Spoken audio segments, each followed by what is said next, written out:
medicine prices increment freeze access to new home care.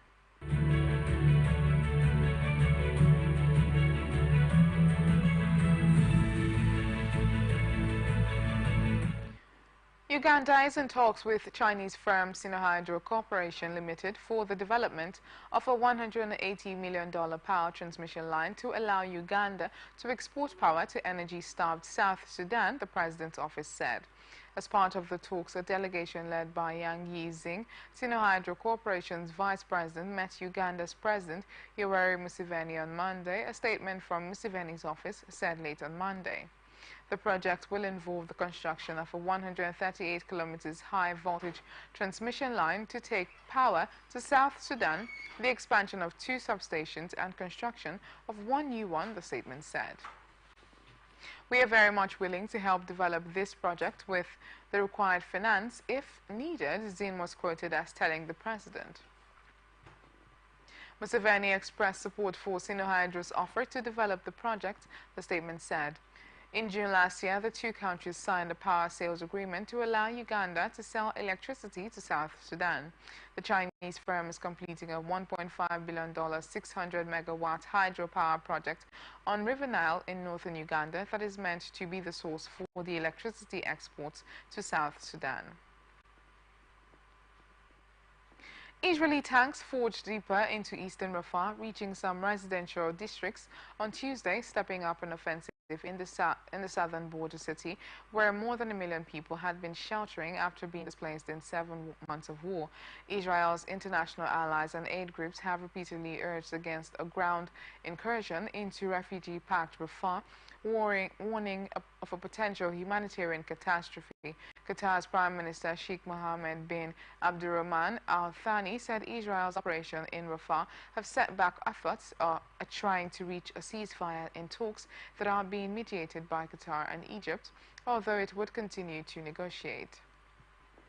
Israel has vowed to press on into Rafah even without the support of allies, saying its operation is necessary to root out 4 remaining Hamas battalions holed up in the city.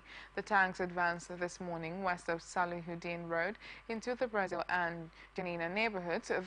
They are in the streets inside the built-up area and there are clashes, one resident said via a chat app. Video on social media showed one tank on George Street in Al Jina neighborhood. The video could not be verified. Hamas's armed wing said it had destroyed an Israeli troop carrier with an Al-Yassan 105 missile in the eastern Al-Salam neighborhood, killing some crew members and wounding others. There was no immediate comment by the Israeli military. Talks over a ceasefire in Gaza have reached a stalemate due to Israel's operation in Rafah, Qatar's Prime Minister Sheikh Mohammed bin Abdurrahman Al Thani said on Tuesday. Israeli operations in Rafah, which have started this month, have closed the main crossing point for aid from the border with Egypt, a move humanitarian groups say has worsened an already dire situation. Especially in the last few weeks, we have seen some momentum building, but unfortunately things didn't move in the right direction, and now we are in a status of almost a stalemate. Of course, what happened with Rafah sent us backwards, Sheikh Mohammed said at an economic forum in Doha. Sheikh Mohammed, whose country has mediated heavily between Palestinian Islamist group Hamas and Israel throughout the 7-month conflict, said Qatar would keep working to resolve the situation. We make it very clear for everyone, our job is limited to our mediation. He said, that is what we will do, that is what we will continue to do. Sheikh Mohammed said the fundamental between the two parties was over the release of hostages and ending the war. More than 34,000 Palestinians have been killed in Israel's assault on the Gaza Strip, say health officials in the Hamas-ruled enclave. The war began when Hamas militants attacked Israel on October 7, killing 1,200 people and abducting 252 others, of whom 133 are believed to remain in captivity in Gaza, according to Israeli tallies. There is one party that wants to end the war and then talk about the hostages, and there is another party who wants the hostages and wants to continue the war. As long as there is not any commonality between these two things, it won't get us to a result, Sheikh Mohammed said. Israel began toned down Independence Day celebrations at sundown on Monday, with hopes for an end to the 7-month-old Gaza war deemed anti-government protests growing and international divisions festering as the country marks its 76th-year. Firework displays were cancelled and the traditional torch lighting ceremony at the Jerusalem National Cemetery will be taped for TV audiences instead of live streamed. Opposition lawmakers blasted the move as an attempt at stifling protest against Prime Minister Benjamin Netanyahu, who has come under attack at live events from hecklers furious about his failure to bring home the 128 hostages held by Hamas in Gaza. Simon Davidson from the centrist Yesh Atid party posted a video on social media platform X accusing Netanyahu's transport minister Miri Regev responsible for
a veteran conservative who continues to promote himself as a guarantor of national security and who has stopped short of taking personal responsibility for the October 7 attack.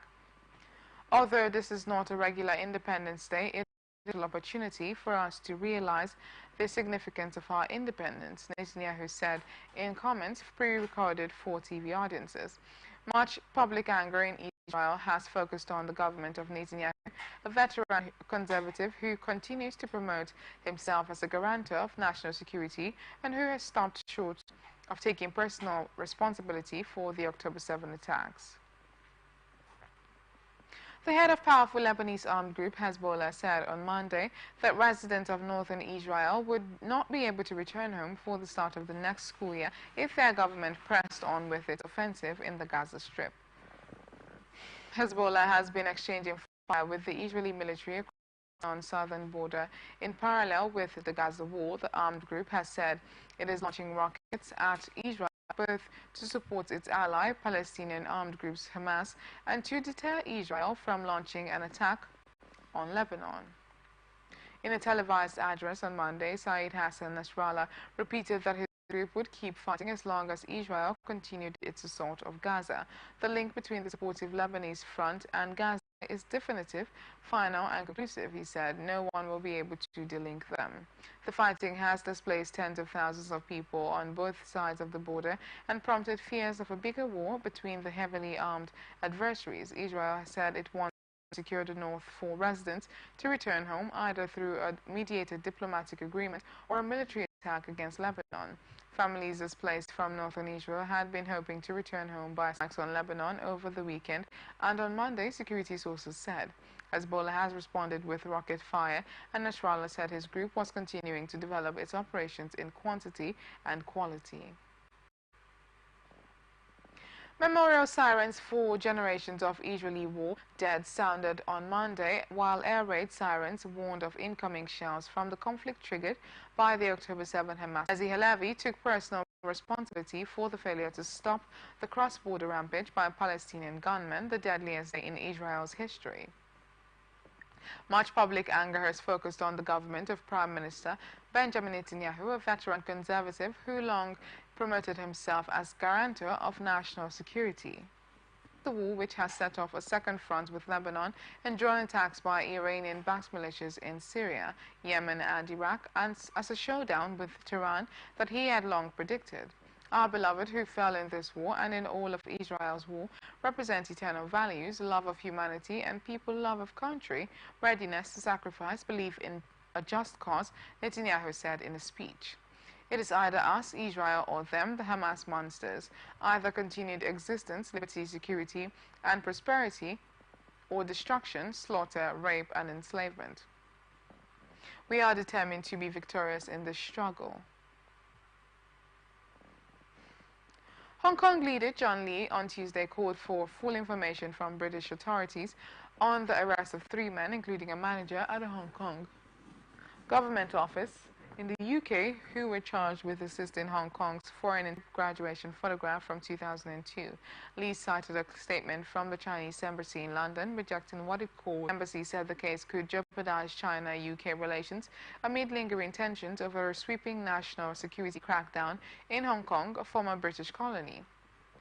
The 3 men are charged with assisting a foreigner between December 2023 and May 2024 by agreeing to undertake information gathering, surveillance, and acts of deception in Britain, according to the charges brought in court.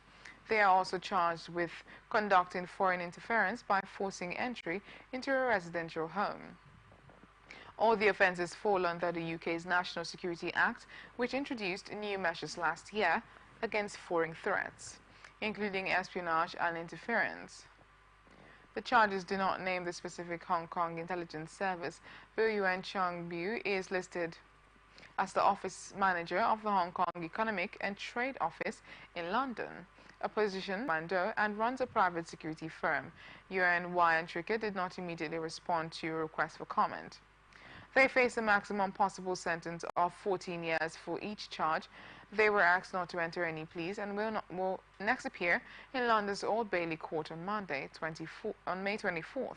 The men were granted bail but have curfew and travel restrictions. When asked whether Hong Kong sought in the country's monarchy, Natipon Bang Sane Sankom 28 was part of a small anti-monarch Thaluang, a name that translates to shattering the place, which organized actions such as seeking the release of the detained members. She had been jailed since January 26 this year. Initially, Netipon was held for 1 month on a contempt of court charge related to a scuffle with court guards in 2023, legal aid group Thai Lawyers for Human Rights said. Her pre-trial detention was extended after a court revoked her bail from a separate royal insults case of her deteriorating health, the legal aid group said. Netipon's heart stopped suddenly on Tuesday, the department said in a statement. Authorities said on Tuesday, with dozens still feared trapped in the eastern suburb of Ghatkopar on Monday as a dust storm and rain lashed the city in the evening, bringing traffic to a standstill and disrupting flights at Mumbai airport. Mumbai's municipal cooperation said at least 75 injured people were taken to hospitals following the accident and 31 have been discharged. The agency owning the billboard did not have a permit from the BMC to put up the hoarding, the municipal body said in a statement. The hoarding measured about 1,338 square meters. It said bigger than an Olympic pool's 1,250 square meter and 9 times more than the maximum permitted size for hoarding. The BMC said it has instructed the agency to remove all its hoardings immediately. To prevent such accidents from happening again, instructions have been given to conduct a structural audit of all hoardings